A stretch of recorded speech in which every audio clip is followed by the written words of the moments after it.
मेरा नाम अर्चना कुमारी है और मैं बिहार राज्य संविदा जन चिकित्सा स्वास्थ्य संघ की राज्य मंत्री हूँ। और साथ में मैं सबसे पहले मैं अर्बन एनएम हूँ।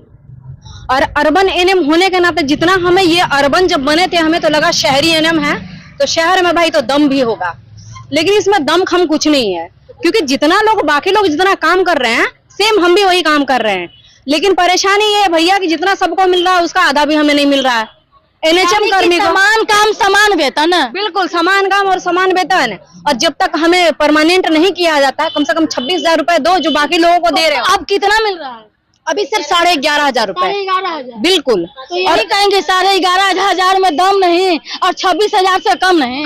बिल्कुल वही कहेंगे जो आपने कहा है, 11,500 में दम नहीं और 26,000 से कम नहीं, क्योंकि उससे कहीं ज्यादा कहीं अधिक हम काम कर रहे हैं। हम काम तो 1 लाख रुपए वाला कर रहे हैं, लेकिन जितना हमें डिमांड है बस उतना ही कर रहे हैं जितना सरकार दे सकती है। आप यहाँ पर मौजूद है एक सूत्री मांगों को लेकर के कि हम लोग समान काम समान वेतन करते हैं, उसमें मेरा इंक्रीज हो जाए पैसा। बिल्कुल नहीं, हम 15 सूत्री मांगों को लेकर 15 सूत्री मांगों को लेकर क्या भाई क्या चीज है?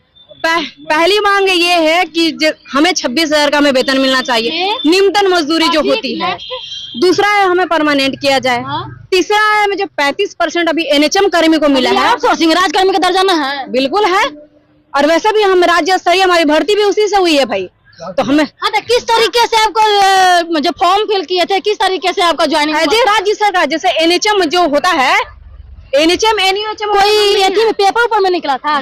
देखिए हम अर्बन 865 एनएम है, जिसको अर्बन इम्यूनाइजेशन, हाँ at the point, urban immunisation के लिए हमारी वैकेंसी निकली हुई थी 865 की। हमारी विज्ञापन संख्या 320 थी। हमारी विज्ञापन संख्या 320 थी।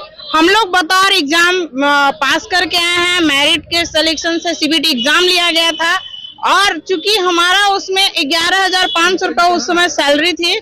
चूंकि कॉन्ट्रैक्ट लेवल पे जब भी होता है तो कहा जाता है कि आपका 5% और 3। वही कहना चाह रही बहना कि कॉन्ट्रैक्ट बेसिस पे था। कॉन्ट्रैक्ट बेसिस ये परमानेंट खोज रही हैं।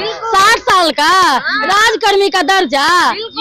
ये हमारी वैकेंसी मैं बता रही हूँ सिस्टर, हमारी वैकेंसी राज्य सरकार ही निकाली थी और राज्य सरकार को पेपर में निकला था। बिल्कुल एडवर्टाइजमेंट निकला हुआ था। 320 एडवर्टाइजमेंट संख्या है उसका। उसमें क्या क्या प्रावधान था कि आउटसोर्सिंग है इतना दिनों का कितना दिनों का? नहीं 60 वर्षों का। पहले तो 11 मंथ का निकला हुआ था और बाद में हमारा 60 वर्ष का हो चुका है 60 साल का लेटर निकला था। हाँ रिन्यूअल होते क्या? लेकिन अभी तक हम लोग को 11,005 रुपए से 4 आना भी बढ़ोतरी नहीं हुआ है।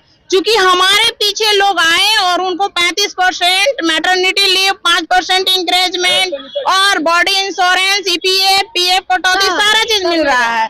हम लोग प्राकृतिक का सारा चीज मिल रहा है जो चीज होना चाहिए। हम लोग बस संतोष से बैठे हुए थे कि सरकार हम पे भी नजर डालेगी, लेकिन सरकार तो अखमुंदिया है, नजर आता नहीं है, बिल्कुल अंधा हो चुका है। हमारा कहना स्पष्ट है कि सरकार अंधी हो चुकी है। उसे ये नहीं समझ में आ रहा है कि 2.5 साल से इन लोग को 11,000 रुपया में अर्बन एरिया में खटा रहे हैं, जहां मात्र रेंट भी अगर बढ़िया से लेकर रहे फैमिली मेंबर तो 6,000 से 7,000 रुपया खर्चा होता है रेंट देने का।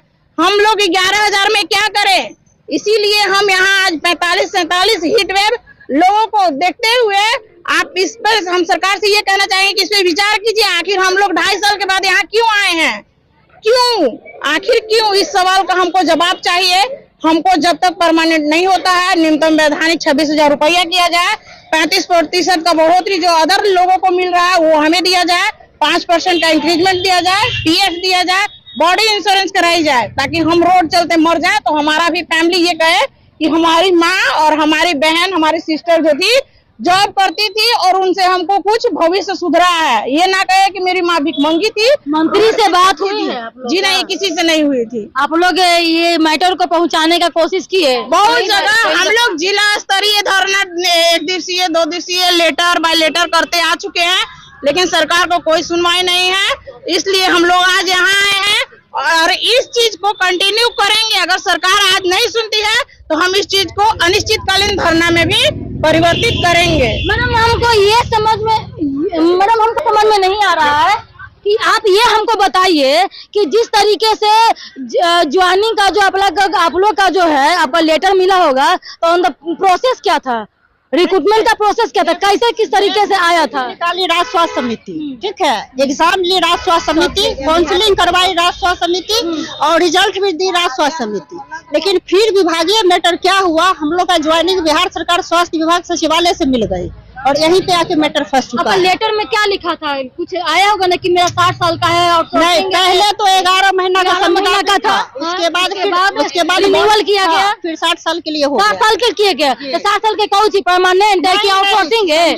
संविदा पे जी, और उसमें कोई भी पैसा नहीं बढ़ाया गया कभी भी, वार्षिक वृद्धि नहीं। कोई संविदा नहीं होता है जी, परमानेंट ओकरो कहिए।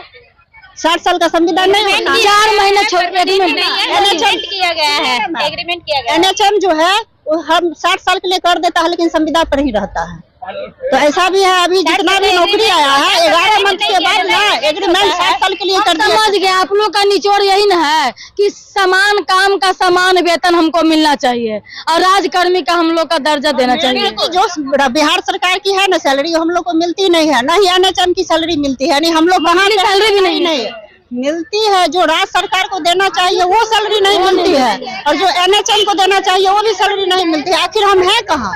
कहीं तो होंगे ना। अगर तो वो वैकेंसी निकाली और ये ज्वाइनिंग दिया, हमको कहीं एक जगह का रूल फॉलो तो होगा, हम पे कहीं का नहीं हो रहा है, ना NHM का हो रहा है, ना बिहार सरकार का हो रहा है। कहता है कि आप राज्य सरकार से बहाल हुए हैं, आप राज्य सरकार के पास जाइए। राज्य सरकार का पेमेंट 15,800 रुपया प्रति मंथ है, अगर कॉन्ट्रैक्ट पे भी रखता है तो। लेकिन राज्य सरकार कॉन्ट्रैक्ट दे देती है NHM को कि आप बहाल करके हमको दीजिए। बीच में कोई एजेंसी आता है का बिचौलिया? कोई एजेंसी नहीं है इस बीच में। डायरेक्ट फ्री पैसा क्यों नहीं दे पाते? तो वही तो समस्या है ना मैम, ये चीज तो सरकार बताएगी ना। अगर हमको पता रहता तो हम धरना पे क्यों बैठते आके? इसी सवाल का जवाब तो हमको चाहिए। अगर इसकी जानकारी हमें रहती तो हम धरना पे क्यों आते? देखिए आगे क्या होता है दोस्तों, कुछ बोलना, क्या कुछ कहेंगे? इस 865 में हम लोग को इतना दिक्कत हो रही है कि हम लोग को यहाँ तक कि NLSPL तक नहीं मिलता है, ना हर मंथ पेमेंट मिलता है। 11,500 में कटा रहा है, जबकि 11,500 हम लोग का पेमेंट नहीं है।